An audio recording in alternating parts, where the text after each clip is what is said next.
Welcome to Fabutude. That's Fabutude. Yes. Fabutude is a podcast where we help you find your fabulous attitude. Think of us as your fab besties or fabbies. Each month we'll dive into a fresh mini-series dishing out a new episode each week, jam-packed with entertaining trivia, whimsical segments, and tantalizing tidbits. And once you've found your Fabutude, be sure to connect with us on social media via the link in our description or by searching Fabutude. Welcome to the third episode of this month's fabulous mini-series theme, Coming Out. And we always start our weekly show off with a catch-up session where Wynn and I catch up on the weekend's events from the previous weekend. How have you been, Wynn? What were you up to this past weekend? Well, let me tell you, Stephan. So I started a new yoga class, and it's got my flexibility reaching new heights. Oh, well, and new lows, I guess, like, depending on which way you're stretching. Got low.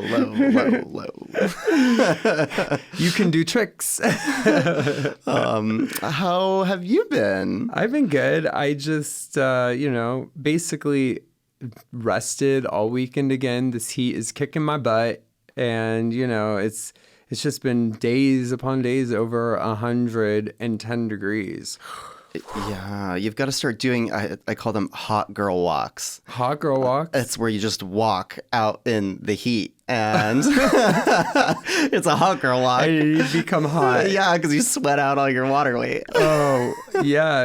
And be sure to drink like one of those, what are they? Like not emergency. Like Pedialyte? Yeah, Pedialyte afterwards. I love that. Sweating out the bad, putting in the good electrolytes. Yeah. So please don't take this as like actual exercise advice and sue us if you have heat stroke. Yeah, listeners. we are not, we're not medical registered experts. So, all right. Well, it looks like we both had a hot weekend, no matter what, between yoga and just the plain old heat. So let's get the show on a road. Let's kick it off with the word of the week. Wynn, what do you think? Yes. Okay. What's our word this week? Our word of the week is questioning. Huh? Questioning. Oh, okay. Are you questioning the word? Yeah. So in 2023, the Urban Dictionary T is where it's at. What is the T, Wynn? Yeah, so this definition was submitted all the way back in 2004 and it's still relevant today. To be unsure of or re-examining one's previously assumed sexual orientation or gender identity. They have a sample sentence. Okay. Dana started questioning her sexual attraction to men after she'd met and happily started dating Catherine. Okay. That's a interesting sentence. It's got me questioning. How about we try one? Yeah, absolutely. Okay, here's one. All right. When I was questioning, I found it helpful to talk to friends who had already come out. They provided a lot of insight and support.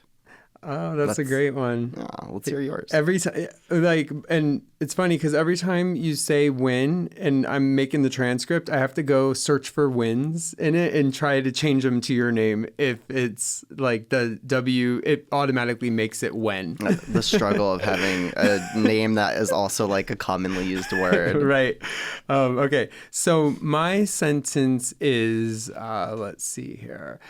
Questioning your sexuality can be a confusing time, but it's also an opportunity for self-discovery and growth. That's beautiful. Yeah. Your sentences are always so pretty. Oh my gosh. Thank you, Wynn. It's got me questioning if I know how to like write or talk. So to all of our Fabbies out there listening, we challenge you to use the word of the week in your own fabulous sentence on any relevant social media platforms. Just be sure to tag us, mentioning the handle @Fabutude so that we can see it. And be sure to use the hashtag coming out so everyone else can too. Our favorite response from you Fabbies will get a special surprise. Wynn will do some new yoga tricks on TikTok. This is not guaranteed. All right. And so let's go ahead and transition from our word of the week into a great segment called Famous Firsts. This is a segment where we will each share a famous first from the LGBTQ plus community. All right, Wynn, let's start with you. Who's your famous first? Yeah, so this is famously our first time doing famous firsts. Oh, I yes, know. it is. How exciting. So It's the first time for everything. yeah.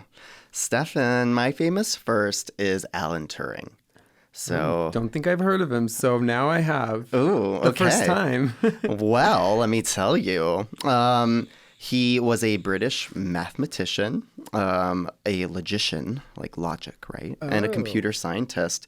You may have seen him played by, oh my God, I'm going to butcher his name, Benedict Cumberbatch in the movie The Imitation Game. So he basically he's considered to be the father, the daddy of theoretical computer science and artificial intelligence. Ooh. So everybody following ChatGPT and AI today, Alan Turing was the daddy who made this happen. Yes, daddy. Right? He broke the Nazis' Enigma code during World War II and basically turned the whole tides of the war so we could crack their codes for communication. Despite all of his amazing contributions, Turing was persecuted for being gay. It was illegal in the UK at the time. He was outed as gay and then tragically took his own life in 1954. 60 years later, Queen Elizabeth II officially pardoned him. His story is a reminder of the struggles faced by many famous firsts in the LGBTQ plus community. Wow. Okay. That's deep and heavy once you bring Queen Elizabeth into it. So I'm glad, they forgave him in this. It took a little bit of time, but he got out. Wow. So that's a good one. Now, my famous first is Kim Petras. Yes. She's a German singer and songwriter who became the youngest person to undergo gender confirmation surgery at the age of 16. She's a trailblazer in the music industry and a powerful voice for the transgender community. Now, she is the first openly transgender woman to win a Grammy for the Best Pop Group Performance with Sam Smith. Fabulous. All right. Those are some amazing individuals. Now let's move on to our next famous first. Wynn, who's next on your list? Yeah. So these aren't just famous firsts; they're fabulous firsts. Famous, fabulous firsts. That's like triple F. Oh, they get the triple F rating. That's actually good. I like it. So great tie-in. My next famous first is actually Sam Smith. Ooh. Yeah, they're a British singer and songwriter who came out as non-binary in 2019. They have been open about their journey with gender identity and have used their platform to raise awareness about non-binary and genderqueer identities. So, as you mentioned, Sam Smith with Kim Petras made history just this past year as, or should I say herstory or their story? Their story. Made hashtag their story. This past year as the first non-binary and trans artist duo to hit number uno on the U.S. Billboard chart and go on to win a Grammy.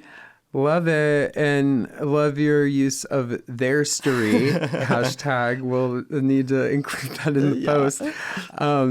So, Sam Smith, I saw him once at Quads at 6 a.m. coming out of Piranha, going over to Quads. He was with Thank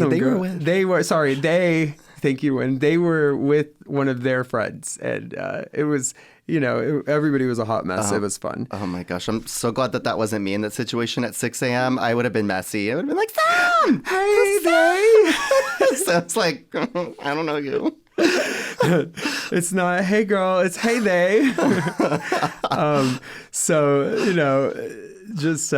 You never know who you're going to see in Vegas. But, these are, that's an inspiring story, Wynn. My next famous first is Jojo Siwa. She's a dancer, singer, actress, and YouTube personality. And in 2021, she came out as LGBTQ plus on Instagram Live and has shared since then that she technically identifies as pansexual, but emphasizes her journey figuring out identity through questioning. The word of the week. Yeah, the Q and the word of the week.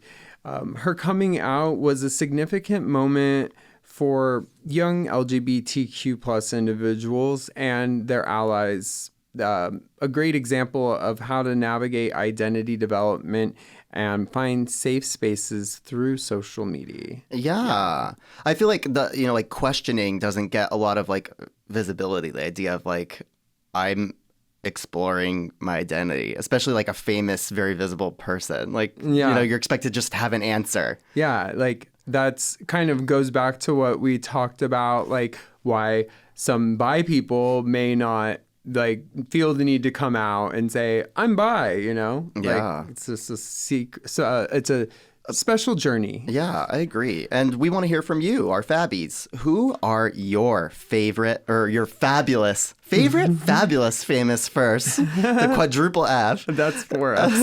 In the LGBTQ plus community. Share your answers on social media using the hashtag #FamousFirsts and tag us at Fabutude. So we're going to transition into our highly anticipated segment, the favorite one of the month, Dear Fabbie. Yes. Our take on the anonymous advice column, Dear Abby, where we provide our fabulous advice to your fun inquiries. All right, your fun, fabulous inquiries. Mm-hmm. Our first letter comes... Oh, well, and we should let our listeners know that we have altered the names to maintain anonymity within these Dear Fabbie writers. So, right. We're not trying to out anyone. Nope. When we so we try to have some fun with the names too.